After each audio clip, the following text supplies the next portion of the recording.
All right, what is good everybody? It's a rare occasion, guys. I'm actually inside doing this. Outside is just too cold right now, so I'm going to be attempting to make this intercooler look a little bit better before I do my giveaway on it. This intercooler is a top mount intercooler from Grimmspeed for a STI. It's been a California car until I got a hold of it, and I have taken it out for a couple of snow days. As you can see, it really hasn't affected anything on the top.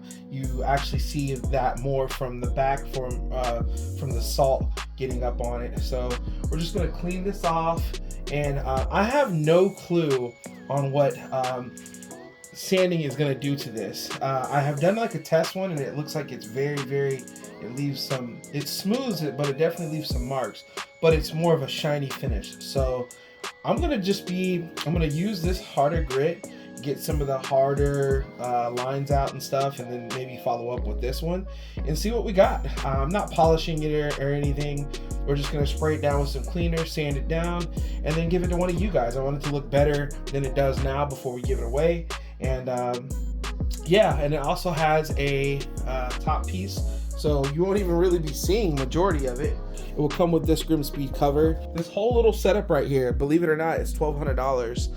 The intercooler with this piece, and then what you actually don't see behind it is a Y pipe as well, right there, and which is Grimmspeed as well. So these little items all together are $1,200 for this setup. So like I said, we'll be doing a giveaway, and it'll be fun. Definitely be fun. Let's just get to it, you know? Let's go.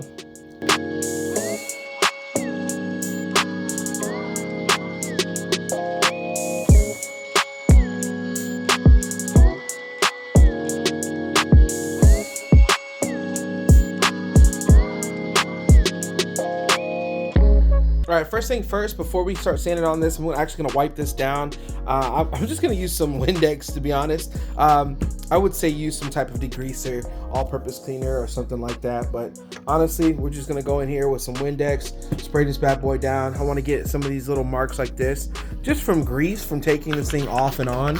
I just wanna get some of that stuff off before we start sanding down, and then really go from there.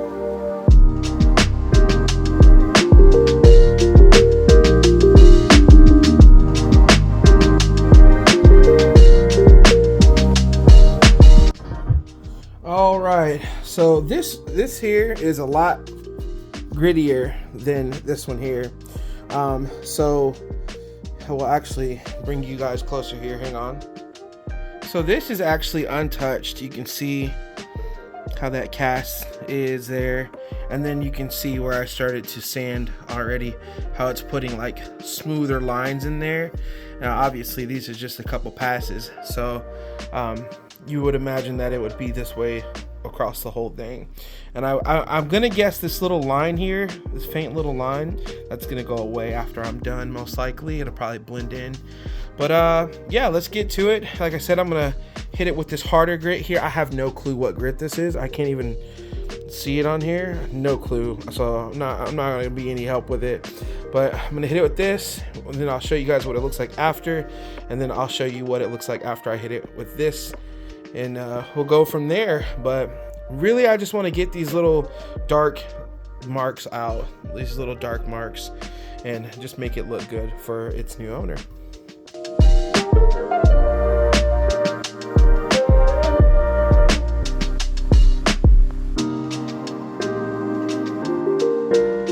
All right, so here's with a couple passes, as you saw in that hyperlapse. It's still nice and smooth.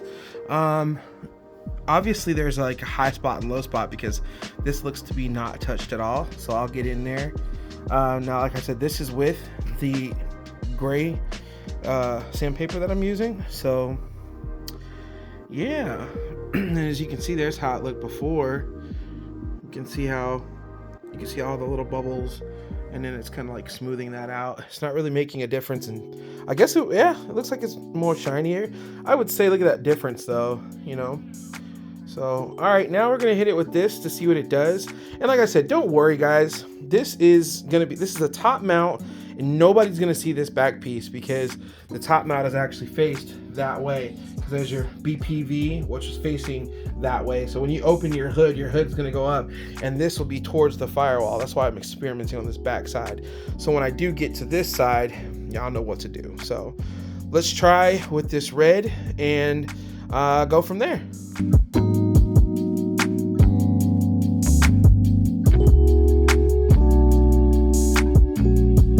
All right, so this is hit with this dark red grit. It's a way softer grit. It just really smoothed everything else out. That line actually didn't go away, so that's good. It means I didn't take off too much material, but you could really see the difference between the two. Like I said, this is going to be on the firewall, so I'm not too worried about it, but I am going to just go ahead and do this all the way around the whole intercooler. So get all those spots off and clean it up and make it look presentable, just in case somebody doesn't want to run that top piece, which you really should. It directs it right into the fins rather than going all around. It goes right into the fins where the cooling really happens. So yeah.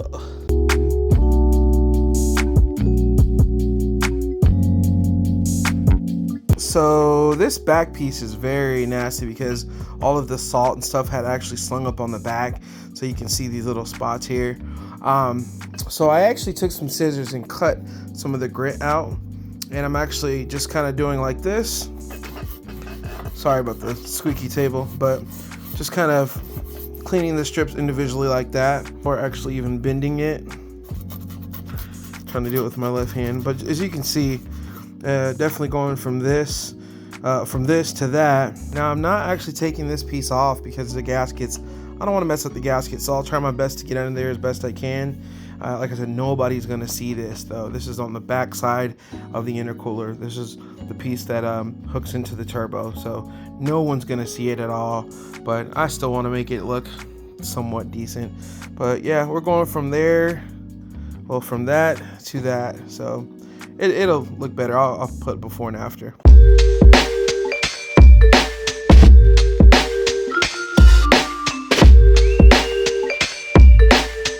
So one thing you can do is take a pick like this, or you can take some tweezers like this, and this is what we're going to work on right here. So if you have a pick, you can just kind of pick these fins.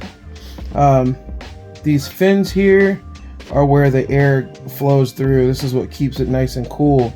So when they're bent up like this, it can create an issue, you know. So these ones are pretty bent up. So I would definitely come in with the pick and try to pick them out to be back to being straight, and then we will fix them up with the tweezers here in a second. So you'll take the tweezers now and you'll basically just pull up. Try to straighten them out and then pull up, straighten out. See, like that one's too close. I'll straighten them out with that, and then you basically will just drop the tweezers in and then pull up. I'm not sure if you guys are getting a good view of this or not, but it'll take a little bit of practice. If you have any rocks in your intercooler, you'll definitely want to take this hook and get right in there, pull that rock out gently. As you can see, there's a small rock there. Get that out of there, and then you'll take these tweezers and pinch and pull. Pinch and pull. There you go. That's how you fix these fins. Make sure they're all lined up right. Bam. There you go, guys. That's about it. And I'm just gonna keep on doing this here. All right, everybody, so here's our end result. Nice and smooth. I'll actually flip this over for you guys in a second. But this is our end result. All the fins are nice and straight. Everything looks good. The backside, as you saw, was like the biggest challenge, but I think it looks absolutely great. And I even got a cool little video that I'm gonna put here at the end. Got it looking really nice. And yeah, I really hope you guys like this. So I'll make it really easy for you guys who want to enter in to get this. Right down below, there should be a product list. You can literally just click it. It'll go straight to my website. You buy your spot and it'll enter you in for this giveaway. All right, so very simple, straight to the point. Get your entry. It's not going to be over 200, 300, anything like that. It's moving really slow right now. So the more people that are Subaru people that share this with other Subi people, the faster we can get this going. And like I say, I want to be the Mr. Beast of the automotive community. I want to keep pouring into more and more giveaways. We want to get to wheels. We want to get to turbo kits, K-Series, Subaru, stuff like that. So I just need y'all's help on entering in and sharing this around with other Subi people. And obviously, you already know, like, comment, and subscribe, man. That means the world to me when you guys do that. And y'all keep watching my content. So I cannot thank y'all enough. All right. So enjoy this little ad that I made at the very end. And I'll catch y'all on the next one. Peace.